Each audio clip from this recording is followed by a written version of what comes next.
We bathe in the light of 1,000 suns. We mourn for our dear Prospero woe. The web waves are clear, nothing to fear. Father won't welcome me home. How I wish I'd known. But oh, can't you see, Father, it's me. As vengeance flies from your hands, to dust we must fall. I hear my brother's call. Help us to understand, if you can. We think he can. Graham McNeill.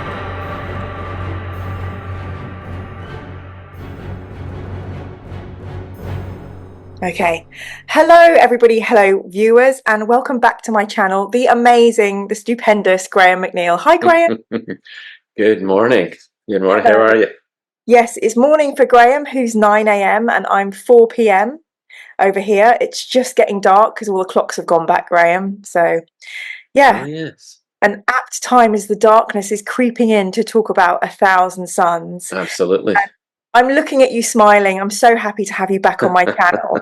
But I don't know why I'm smiling, because this book is so huge. So much happens. There's no way we're going to cover everything. So probably not. Graham and I will have a bloody good chat. And really sorry if anybody doesn't hear what they really need to know about this book, but we're going to do our best. So I'm in a really lovely situation. I just really recently spoke to our friend Jim Swallow, who described... Well, Jim.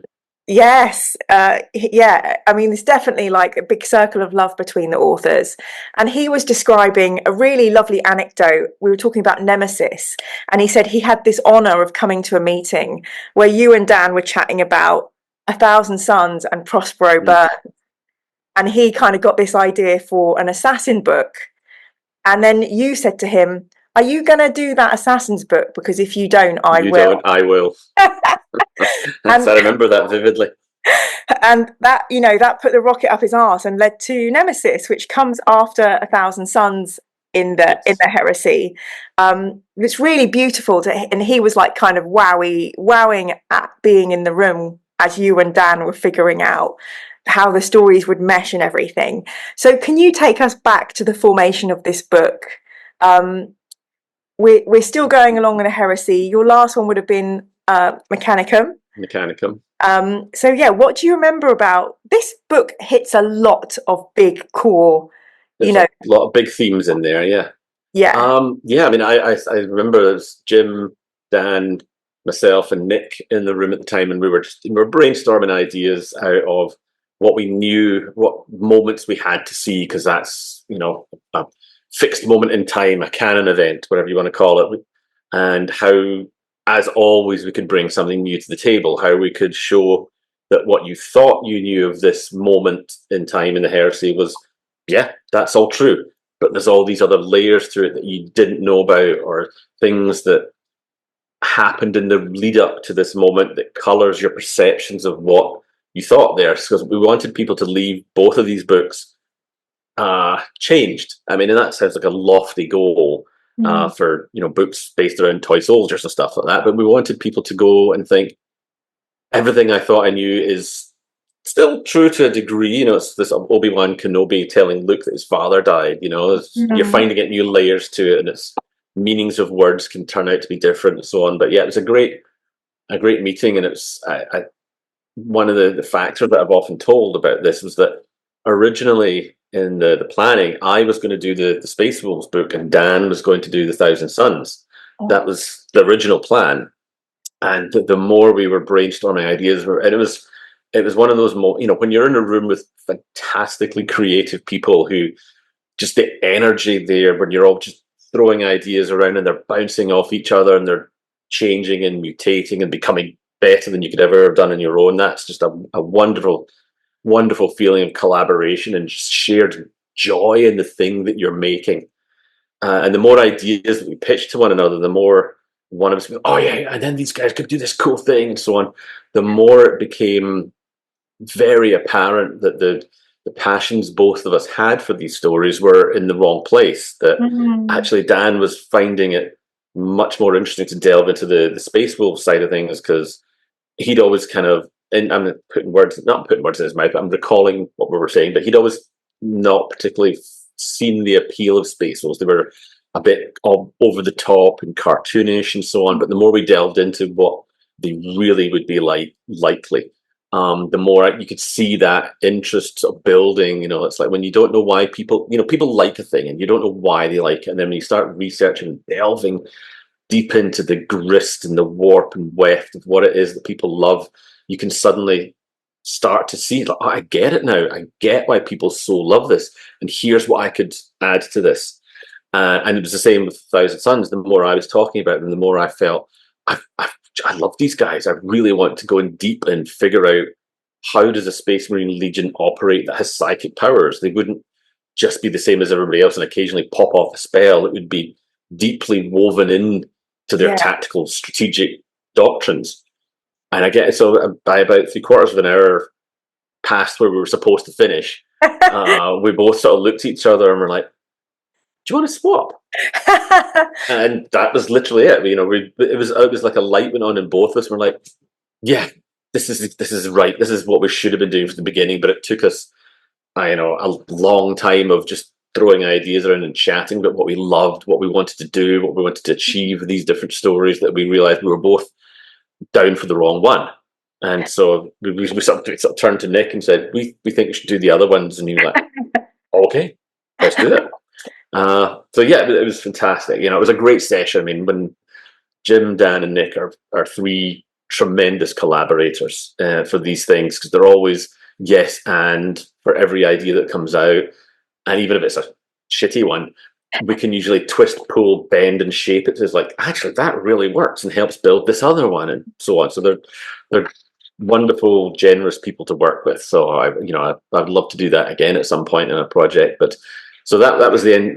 We came out of that meeting, really reinvigorated even more than we already were to go back and tell these stories. And then, because I've always had an interest in the magic and the occult and those sort of things, not as any kind of practitioner of it, but just as a meat for stories, kind of pluck out cool things.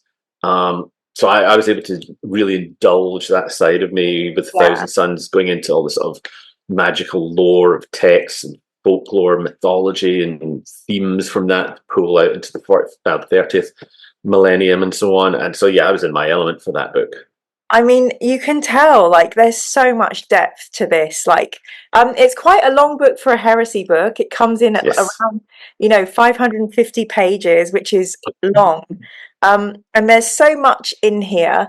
Picking back up onto that dream team, the High Lords of Terror, like discussing, I was delighted to see that we still are using all the different humours. In fact, if you're a Thousand Sun, you can actually control your emotions. So we have Ahriman reading from the book, Sekhmet, align your humours, ordered Ahriman, using his mastery of the enumerations to alter his body's internal alchemy, temper the choleric with the phlegmatic, and bring the sanguine to the fore. And I loved that, though you'd agreed to use those kind of humours. And then I was like, I need to be in this legion if I can sort out my anxiety. If I can take all my emotions and just compartmentalize them and just be zen at all times. Yes, I thought that was really beautiful. And we're talking about the Thousand Suns spiritual side. I mean, let's talk about that. They don't form like an attack. They form a mandala at one point, a mandala to kind of get their Thousand Suns on. And then they have a 9 bows formation, which is like an ancient Egyptian kind of callback. When we're looking in Ahriman's library, I'm sure you get pulled up on this loads. And Ian did a thing with me, and he was like, all these books, guess which ones are made up? And none of them were made up. A battered copy of Akkadian literary form sat alongside a translated copy of the Voynich manuscript and the Codex Seraphinius. The Turba Philosophorum jostled for space with 5 of the 7 cryptical books of Zan and Clavis Solomoni, together with other assorted texts that would not attract unwelcome attention. And Ian was like, these all exist. So you really were dipping into the well of all those different, the esoteric book things that existed out there. Yeah, and even the Voynich one's a bit of a joke term because it's a manuscript that has never been translated. It's untranslatable, and then there's a lot of people think it's actually a hoax book that has been created to be this unintelligible book that nobody could ever translate. So the idea that, in the far future, Ahriman would have a translated copy of one is, a little bit of a subtle joke to the fact that it's probably not a real thing and is a deliberate thing that can't be translated. Oh, I love that. Thank you for letting me into that. See, this is why I need access to the authors. It felt really, really special. I mean, each of the cults within the Legion had their own various things. So, for example, if you were Pyre, you had fire magic and, different. So were they all set up in Codex? So if you're playing Thousand Suns, do you know, I want to play this order because they're going to have this ability, and then my little ones can use fire? Or was that something you put into the book? Well, I mean, none of those things existed before the novel. Again, it was part of what I wanted to go deep into their organization in terms of just for viewers, to interrupt you. Some people go deep. This one goes to the Mariana Trench. So, well, it was giving them something. Again, I wanted to make sure that their psychic powers were something that were so deeply enmeshed with the Legion from its earliest days that it was just part of their daily tactical doctrines of how they fight, how they organize, and so on. And the Fellowships was a way of doing that, of having almost like military detachments, like a company based on like fire psychers, ones on not shape shifting, but the illusions and mind twisting, summon mind reading, and so on, and giving that a real reason for existing. So none of the I invented all the Fellowships and stuff like that for the Legion, because at the time of writing, they were organizationally, from their various incarnations in fiction and text and what have you, they were just Chaos Space Marines that had psychic powers. So I thought, well, again, we look at where they are now and figure out where they were and how they got to that. So the Fellowship felt like a good way of organizing them into sort of almost like covens, that they would practice their own abilities and so on. And so, actually, like Pyre's an easy one and so on for figuring out who they are. Corvidae, because it's the connection to crows and ravens, who are traditionally often seen as birds of prophecy, and the Pavoni were for the peacocks, because they were vain guys who could transform their bodily, temperatures, colors, and what have you. So that felt like almost like a little dig at them, but still representing what they did and so on. I was trying to give them some character beyond just bad guys who use psychic powers. I love you so much. I mean, the depth that goes into that. And I think, I'm in a kind of a unique position because I really don't know anything. So I'm discovering the backstory and the future story through this book. I haven't played books. And I really, really enjoyed the reveals, but they were completely, mind-blowing. And I really couldn't understand at the beginning of reading this. They're such a gentle, cultural people, their planet is beautiful. They nurture the humans around them. They pick special remembrances with psychic powers. So for them to become chaotic, I was just like, I was really, obviously it becomes clear how they had no chance with Magnus as their leader, but they're so cultured. And I picked out there's poetry throughout this book. So we have Ahriman and Wordmaker reference Beowulf section. Do you mind if I read at you? I know this might be... No, of course not. Yay, thank you. So it's Ahriman and Wordmaker, and they're just like hanging out. And Ahriman says, "Fate goes ever as she shall," quoted Ahriman, and Wordmaker laughed. "Aye, she does indeed. The great lander knew his business when he said that line." And that was just really beautiful, weaving that in. At the very, very beginning, we have the quote about the dust, which is from a Pushkin poem, I think. "'Tis time, my friend." And then there's the other one, an Emerson verse. "By the rude bridge that arched the flood, their flag to April's breeze unfurled. Here once the embattled farmers stood, And fired the shot heard around the world. Heard around the world. Yeah. And I mean, come on, this is a Warhammer franchise and you're gently easing this poetry in. Tell me about your relationship with poetry and how you bring that into Warhammer and how it works so beautifully. I'm not honestly sure about that one, because it's one of these ones where, like, with the Heresy books especially, everybody, I think from the early stages, especially after reading Horus Rising, I think everybody involved in the writing and production of the books, artists, editors, and everything, we realized we were onto something special. We were still kind of, it was one of these things you almost didn't want to look too closely at it, in case like the alchemy fell apart as soon as you looked at it too much. But we all knew that we wanted to do and bring that, the top of your game kind of thing to every book. I mean, you do that all the time. Don't get me wrong. You're not like, I'll just knock off an Ultramarines book while I'm asleep, sort of thing. But you always try and bring that just a little extra sauce to the Heresy ones. And because I think we knew this was like, these were essentially modern retellings of mythic stories, and the ancient, the monomyth, and all the hero's journey, all those things smushed together, and we wanted to make them feel and read differently from a 40k novel. The idea was that within the first few pages, even if all the covers and titles, whatever, were missing, that you still knew tonally that you were reading a Heresy book over a 40k book. They were designed to be different beasts entirely, and a lot of what made the Heresy so fun to write was because you could add in a lot of those early references to poetry and poets and mythology that had maybe been forgotten over the next 10,000 years after all the destruction that had been unleashed in the Heresy. So you could draw in things like that. So a lot of it was, things that I already liked, or things that I had read at some point and thought, oh, that's cool. That would be a great thing. So, I have my digital shoebox where I stuff all the cool little snippets or poetry or literature or art or whatever sparks something. And I may not even at the time know why or what it is, but it's like there's something there, and maybe I don't have a project right now that would use that, but I will do it at some point, I'm sure. So I'm a bit like all of us, all writers, we're magpies. We pinch shiny things wherever we see them, knowing that at some point it might be useful. Who knows when? But a lot of those ones are ones either that I either read in school or afterwards, or were included in another book and thought, oh, that's cool, what does that mean? And then I've gone on to look at it and seen, that's in the shoebox for later. My own personal relationship with poetry is I come and go with it. Some of it I love. There's some poems that I read at school that I still remember and love.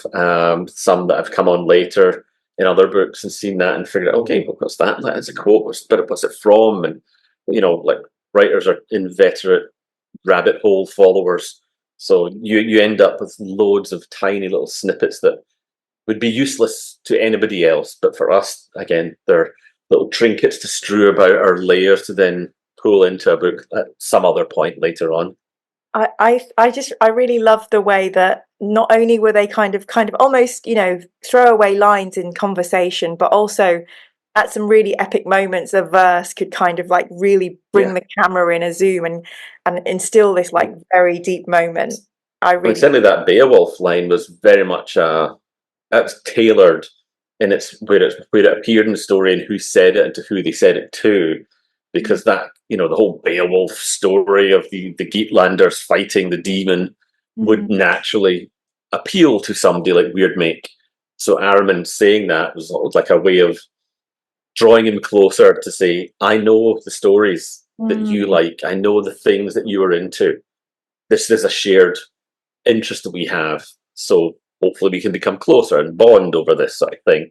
Yeah. So it was very deliberately chosen, because I knew I wanted Ahriman to draw Weirdmake closer to him, or to feel that was what was happening.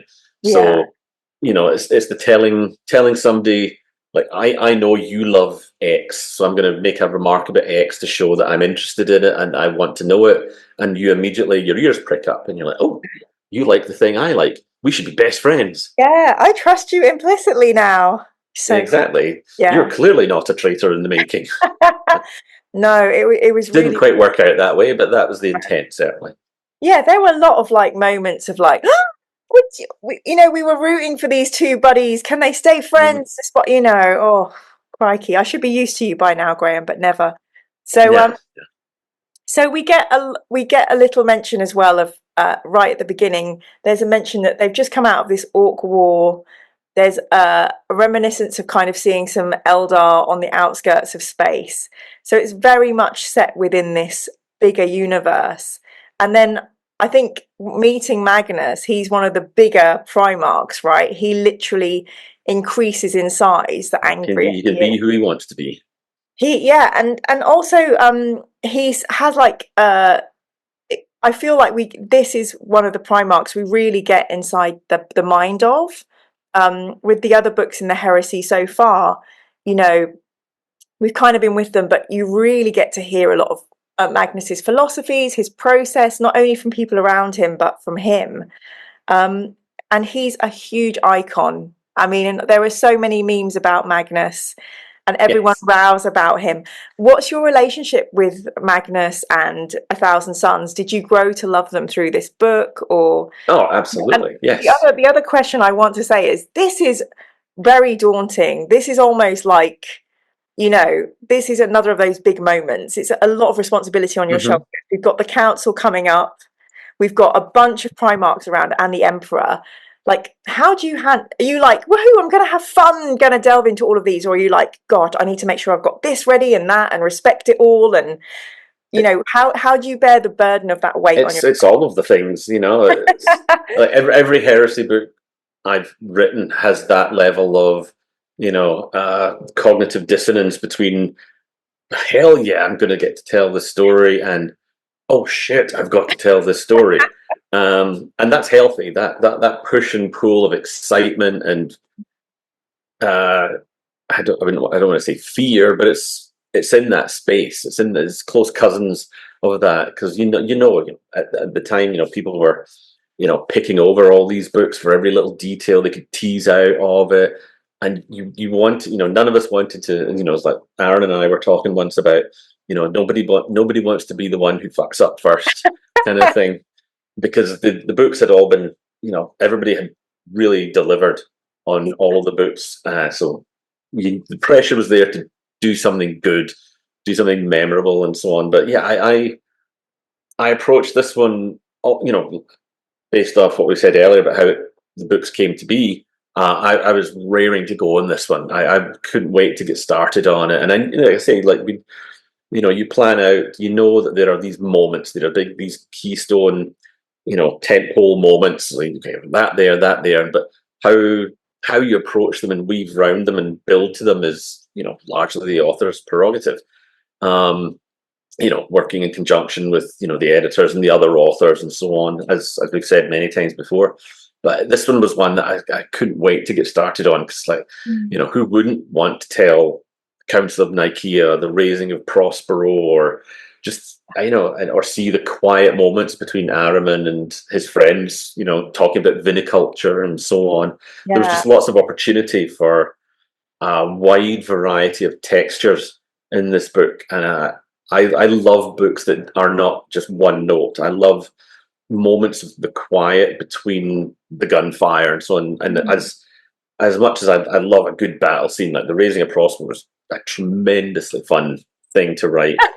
But it would have meant nothing to me as a writer if I didn't feel for the characters going into it, knowing all that was at stake and how everybody was going to be transformed by this book. Because one of the, to reference what you were saying earlier about how they start off as this kind, gentle legion, for want of a better expression, and they are still Space Marines, they're still killers at heart. But as a legion, they have pursuits beyond martial.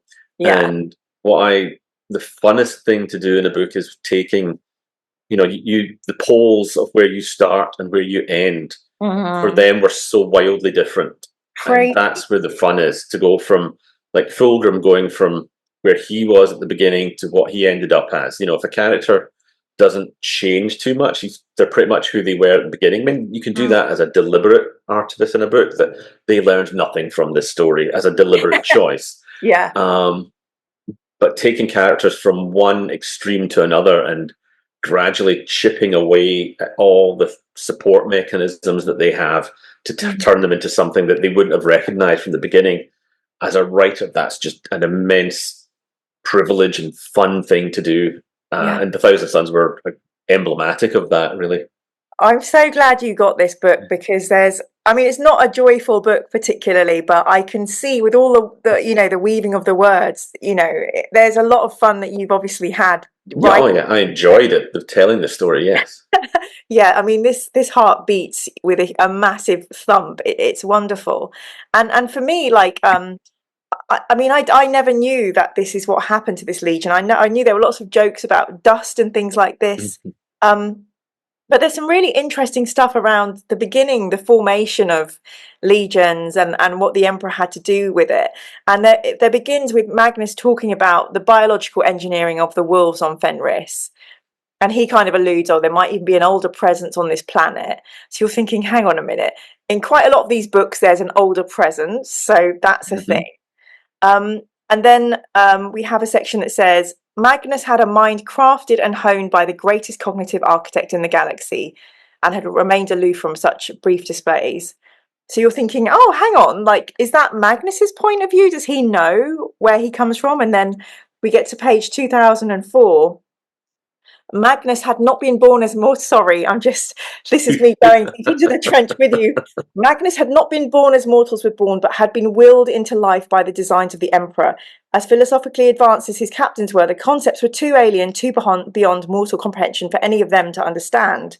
To be conscious of your body growing around you, to have awareness of your brain taking shape as architecture instead of organism, and to have discourse with your creator, even as your existence moved from conceptual possibility to tangible reality, had proved too complex to explain to those who had not experienced such a uniquely hastened evolution. To have shared that moment of creation with another being, to know that amongst all the galaxy's eons of creation there had never existed beings like you and your brothers, had bonded the Primarchs in ways unattainable by mortals. And that realization, I'm like, wow, they actually know what went into them to make them, and that closeness, that kind of blew my mind. I feel like that really lifted the lid on the whole creation of the Primarch babies.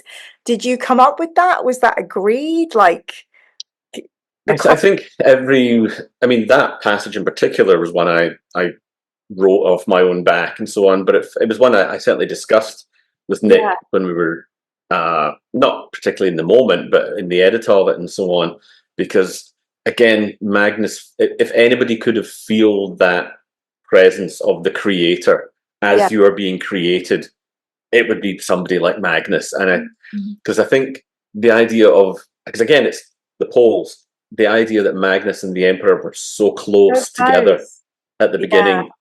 And I think in some ways Magnus's betrayal hurt more than Horus's. Horus was the first one found. He's had the 30 years or so with the Emperor before Russ, and then the others were found. But that was a purely physical in terms of in terms of presence with one another.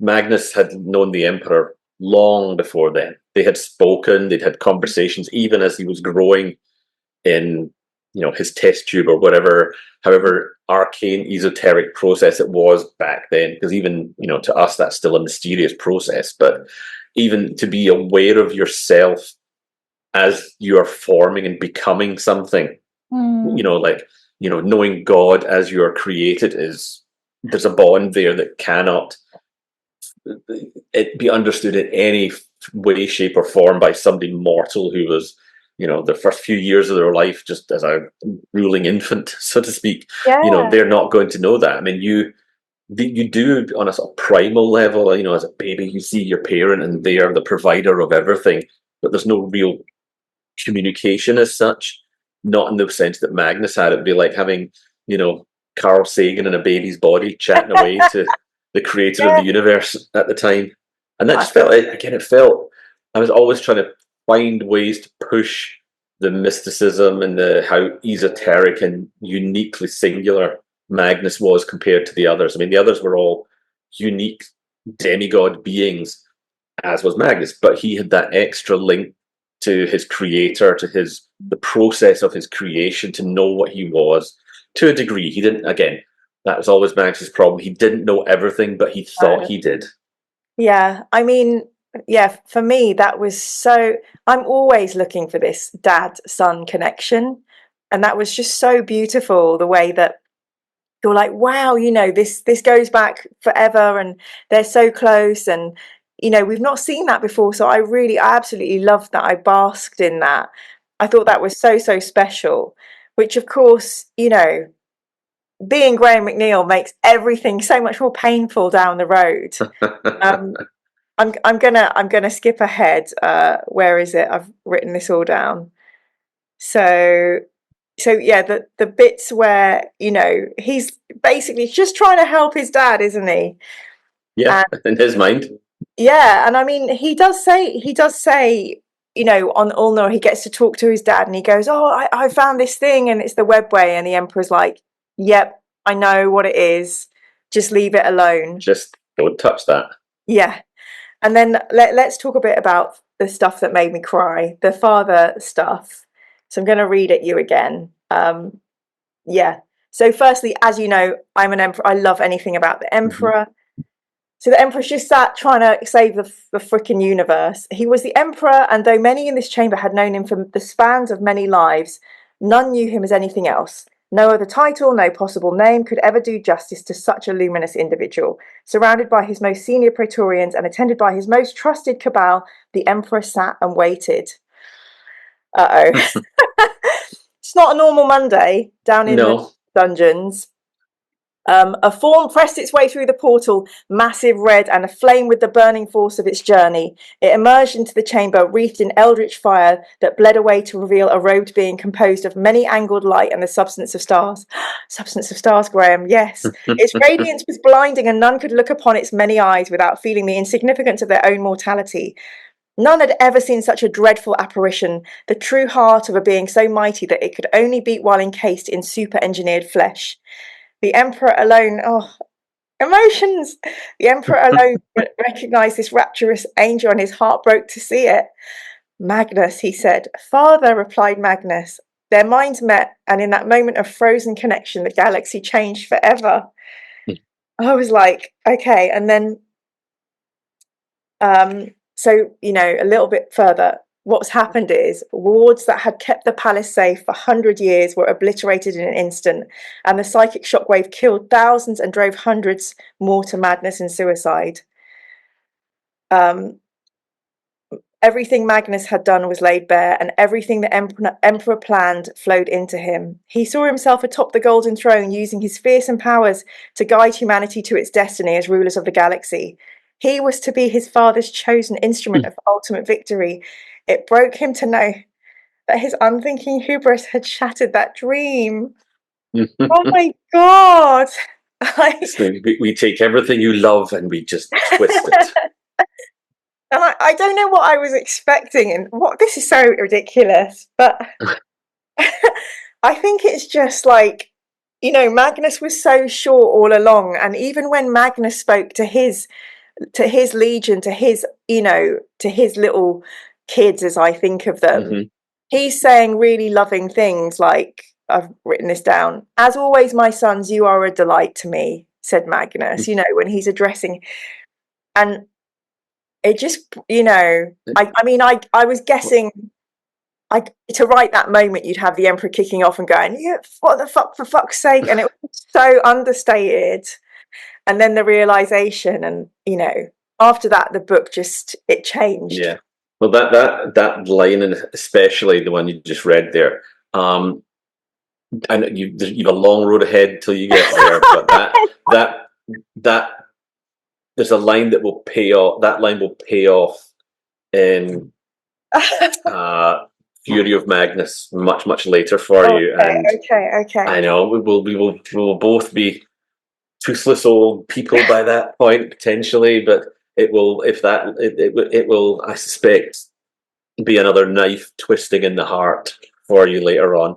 Yeah, because he does. He loves his sons. It's that they're called the Thousand Sons. That's how Magnus sees them, you know, and they are important to him.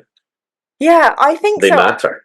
Yeah, we get a lot of kickback around Magnus's ambition and not listening to people, but a lot of his ambition and his, you know, his sacrifice is for his sons. You know, it's. I mean, there's certainly amount of hubris in there as well, and Oh, you know, absolutely, yes. I know everything. I mean, but you know, also Magnus has to go through the betrayal of his brothers as well, right? So there was a really beautiful bit as well, you know, that I wanted to just dip into because um, right back in the beginning, we have the Mournival who kind of model this, you know, they're all doomed, but they model this kind of kindred brotherhoods that you don't really see amongst the Primarchs, but you kind of really want to see because they are brothers. And there's just a really beautiful little line, and it's where Sanguinus and Fulgrim appear. Lord Sanguinus, said Araman in wonder, and Brother Fulgrim, completed Magnus, Firmitas, Utilitas, Venusitas, which I don't know what it means, but I felt like, oh, there's a little, you know, little 3 words for those, you know, them coming together. And then they come down. The Primarchs were illuminated in the reflected glow of the volcano, their smooth features open and welcoming. They wore faces of eager siblings, pleased to see their brother, although they had seen one another only recently at Lenore. And I was like, that's so touching. We don't really get those kind of huggy-buggy moments. There's really a confrontation. That was really lovely to read as well. Well, I think it's those quiet moments, I think, that really add to that. Like the one that I loved is where in one of the ones I loved, I should say, is in Horus Rising, where Horus is talking to Loken and Aximand about, you know, I think it's telling him the true story about how he got the primer of the stars and so on. And Sanguinius is standing there and he's like, "Okay, brother, cool. Now tell him the real story of it." And there's a real easy familiarity that they have with one another. That shorthand, that obvious love that you can communicate in almost no words at all that they shared, and you could read that out of that scene, even though it wasn't overtly stated. So I love that, and I love those quiet moments to show them as individuals. I mean, yes, they are these demigod warriors, but that's not what makes them interesting. It's who they are, and any good story is about relationships and how they strengthen or break apart and collapse under the stressors of whatever adventure we're under. And seeing them in those moments where they are either more human or trying to be more human in themselves, they're the bits that really interest me as a writer. And you know, I think, you know, being presumptuous here, but I think that's what the readers liked as well, because sure, we know a Primarch can go in and like kill 100 orcs in a single bound kind of thing, but hearing them talk, hearing them interact with one another, those were the really joyous moments to write. And that's when I've talked to people, you know, at book signings or events and stuff, a lot of that is reinforced, that people just love to see the Primarchs just hanging out and talking and being people, quote unquote, before it all goes to hell and they end up, you know, killing each other and so on. No, thank you. I mean, I think a lot of my interviewing does skew towards the interpersonal relationships, and I'm sure that really enrages the hardcore, you know, Warhammer fans who'd love to know more of the intricate, like, gaming detail. But I really appreciate those scenes, so I love to talk to you about them. We had another moment where Magnus and Russ are squaring up against each other, and you know, it's the curved golden sword versus the frost blade, which is perfect for the gamers. And then Lorgar stops them fighting. Of all people. He pulled in a bloody word bearer. Not only that, Araman, we find out, on his exchange visit, made friends with Erebus. Like, oh God, that's a bit of a... If you think that Erebus is your buddy, but... You know, what made you decide to have like Lorgar be the one to break up that fight, for instance? You know, how come were you pulling them in because obviously they're all part of the treacherous ones? Yeah, I mean, it's partly, you know, it's a bit of a mask.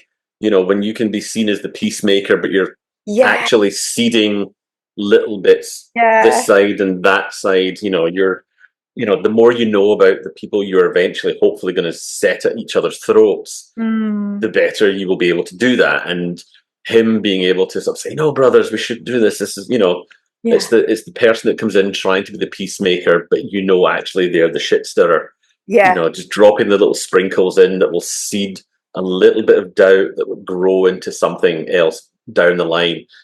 And at this point, I would imagine my thought of this was that the chaos was still trying to actively court Magnus as opposed to pushing him into a corner where he had no choice.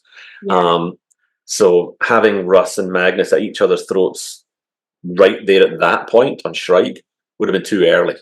It had to be at the point where it would cause the most devastation, because at this point they would probably have fought, but it wouldn't have done anything. It wouldn't have exploded into full heresy. It wouldn't have had the impact. So Lorgar, I think, was very much like, this would be kind of fun to watch you two try and kill each other, but it wouldn't have. This would be like a hand grenade. We want a nuclear bomb.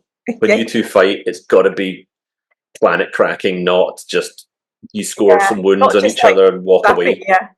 Because they probably wouldn't have killed each other. They would have, Russ and the Lion, they'd have walked away, fought, and then probably had a greater respect for one another, and that Lorgar could not allow.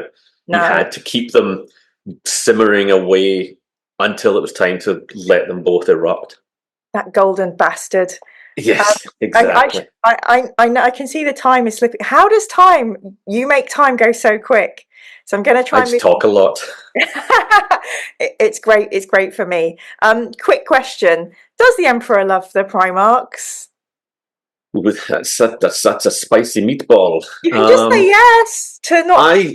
I mean, different people have different interpretations of it. My feeling is that he conceived them and brought them as tools to do what he needed to do.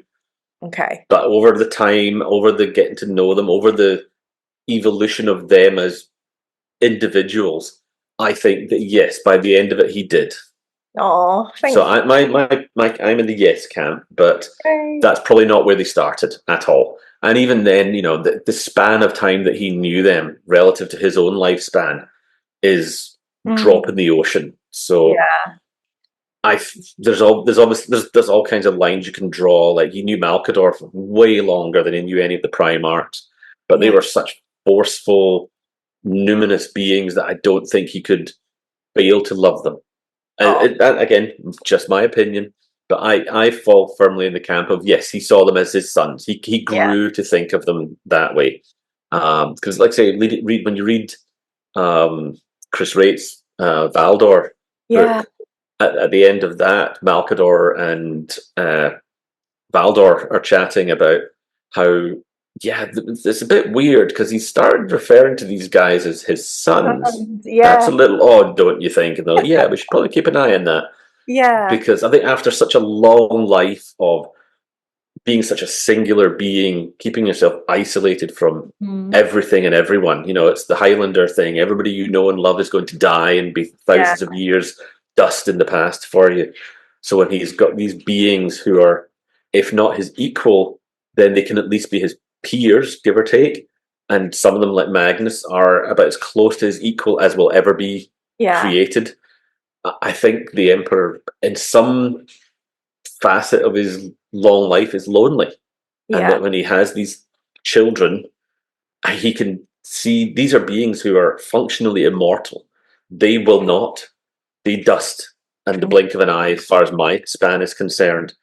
So they're quality. It's this, like genuine fathers and mothers and their children. There's a piece of us in them, and as much as I don't say as much you might try not to love them. That's not true. But as much as they're their own people, there's I look at my two and I can see, for good and ill. Oh yeah, there's a lot of me in you, and there's a lot of your mother in you, but alloyed together, that becomes a different person. And you just you love them and you want the best for them, and you try and equip them to send them out to the world to be successful and good people. And I think that's what broke his heart as much as anything, that they didn't.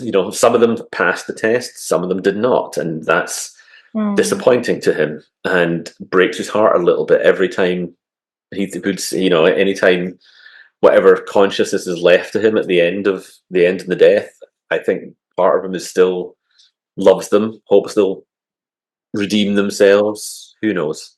It's one of these loaded questions that doesn't have a right answer, but that's how I like to think of it. Me too. No, I really felt there was like definitely an affection and a deep relationship with him and Magnus, you know, remembering that far. I thought that was really beautiful. I loved the way that was done. I've got loads of people who've asked questions. I think I've covered Saturn Thrones question. A couple of people wrote, could Magnus have changed the Emperor's mind? This is Homie Wan Kenobi at Nikaea. Had he changed his arguments and justifications for delving so far into the warp? I mean, I think he could have done. I mean, that's part of the point of that scene is Magnus's hubris is the thing that ultimately brings him down there, because he doesn't admit that he was wrong, that he made a mistake, that he did things that I probably shouldn't have done. He doubled down, and it's like you get that a lot when you've done something wrong. You try and excuse it by, well, I thought this and I did that, and when actually it was you made me think that this, and it's almost, there's a childlike nature to his argument that he's like, no, I was right, and I'm doubling down on the fact that I'm right. And if he had maybe shown some humility, I think things could have gone different. I still think the Librarius probably would have ended up disbanded at the end of that, but it would have been a lot less, the judgment would have been a lot less harshly delivered, and there might have been room to like, hey, well, we'll look at this in 100 years, see how things have gone. But as it turned out, because of Magnus's inability to admit to having made a mistake, then that it went the way it went. Yeah, the Emperor had to go in hard. There's a really cute question from Alex Sinclair. What's the smallest thing the Emperor or anybody could have done to stop it? Could a single "I love you" in the right place have changed the history of the galaxy? So I do have sentimental viewers as well, you know. But no, we should do, because these are heartbreaking stories at times. I don't know. I mean, like I say, Magnus, of all of the Primarchs, I think Magnus and the Emperor did have the closest relationship, so that there was that level of.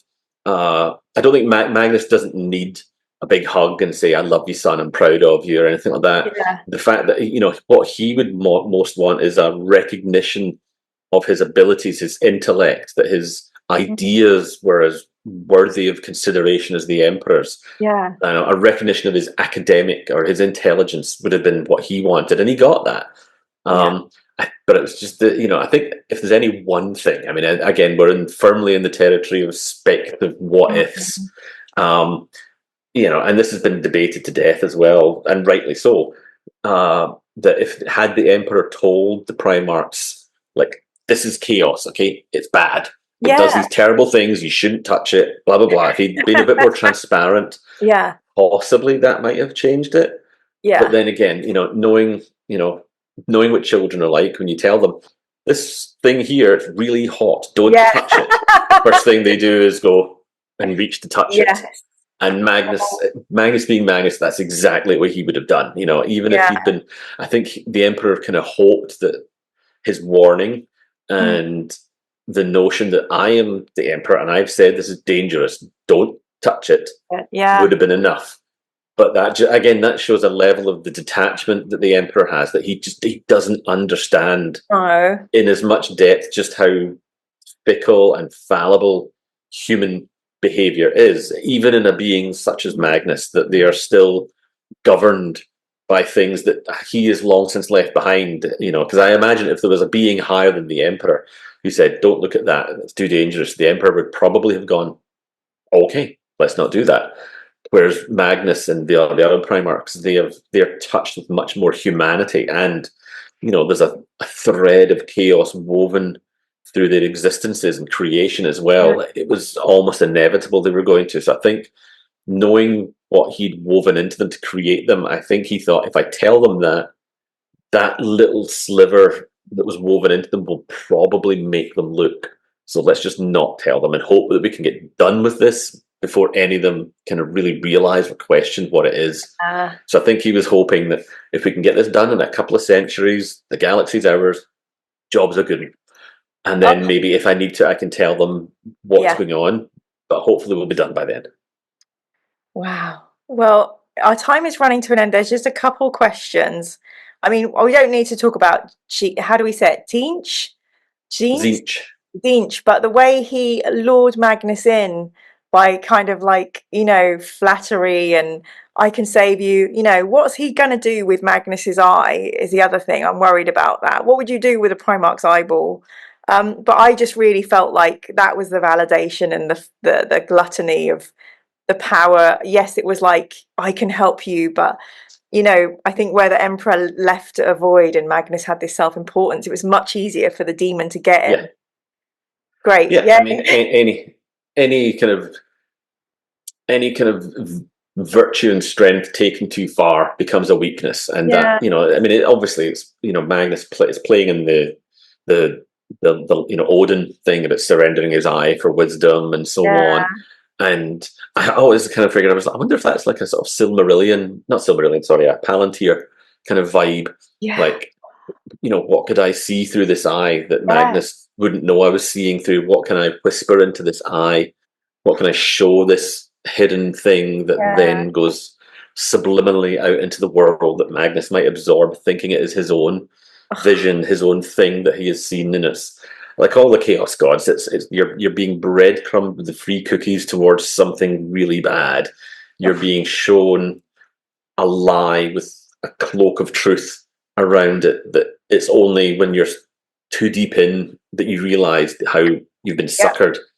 And that's the beauty of the temptations that the Chaos Gods offer, that the things they offer are real, they're tangible. There's power, there's knowledge, there's immortality, there's all the things that would appeal to the kinds of people who fell for those particular gambits. But ultimately they're hollow, they're fool's gold. They don't hold up to scrutiny once you're in there and you realize the cost of this power is too much. It's too late.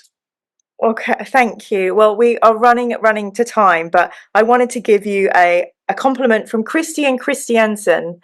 On a personal note, your Magnus arc is the single best one any Primarch got in the Heresy.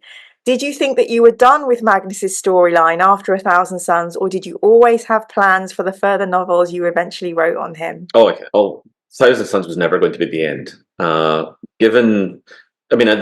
book-ending scenes, like I wrote the whole book was written chronologically, but the beginning scene I knew it was going to end at the moment, like far beyond. It ends at the rubric of Ahriman is about to happen at the beginning and the end of the book. But these are like bookends that are hundreds of years or decades apart. There was always the intent to go back and tell more stories. And as I was writing 1,000 Suns, the more I was sort of laying in the threads that will eventually become part of the Crimson King, the Magnus novella and Fury of Magnus and so on. So that was, I thought maybe it's going to be a trilogy, the Crimson King, and then another novel, which it might have done had I done a novel length book for the Siege. I very much wanted to do more, and I hope I'm not finished with Magnus, because there's a lot of the groundwork was laid in place for the moments leading up to the rubric, which happens after the Heresy, and it was always a book that if I do come to write that one, it will have to be after the Siege of Terra is concluded, because a lot of big moments in the Heresy don't happen till it's over. The Lion and Caliban, Magnus and the Ahriman and the rubric don't happen till after Horus is defeated. So always plan to be more, and I hope I will get back to doing something else, because as you rightly said earlier on, I did. I deeply love the 1,000 Suns and Magnus. I felt very protective towards them. I loved telling their story, even as I was the one orchestrating their downfall. So yes. Well, I'm absolutely delighted that we got to talk about this. It's one of my favorites. Me too. Hopefully, I think the next one is the Outcast Sons. Outcast Dead in a few books' time. Thank you for giving me your time. I'm going to have to let you go. No, my pleasure. Yes, I'm afraid so. So Lovely to speak to you as always, and I will see you in the next one. Yeah, take care, Graham. Bye. Bye-bye. Wow, wasn't that amazing? So that was the wonderful, wonderful, wonderful Graham McNeill, who literally does not have a lot of time, is a busy guy, and gave me an hour of his time to talk all about 1,000 Suns.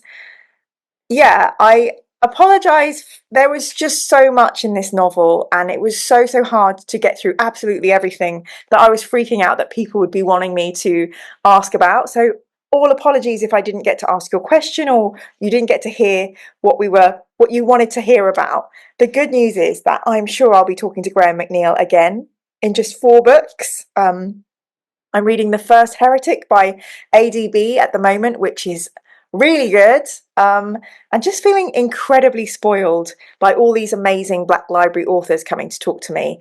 If you'd like to ask questions, we do this thing where we say, okay, if you're a Mirror Manga Grimdark Buddy YouTube member or you're a paid Patreon member, please submit your questions and we can ask them directly. But really, it's just great to have you here visiting the channel. Drop me comments about what books I should be reading, what you think your ideas are on the Emperor and whether he's a good guy or terrible. And yeah, just thanks for coming on this journey. I am overly emotional about it, and I know that, but this journey has been particularly awesome in helping hold my happiness levels and my mental health to a good place, and it's introduced me to a world of amazing fandom, really cool authors and fans and communities. And yeah, huge big thank you to our biter Ian, who really encouraged me to start this channel, and we still get to do our beloved book clubs together. So you can watch mine and Ian's book club of this, and I'll put a link to that in the details below this video. Okay, well, we've got a proper outro to one of my videos. How's about that? Thank you all so much, and we'll see you next time. Bye!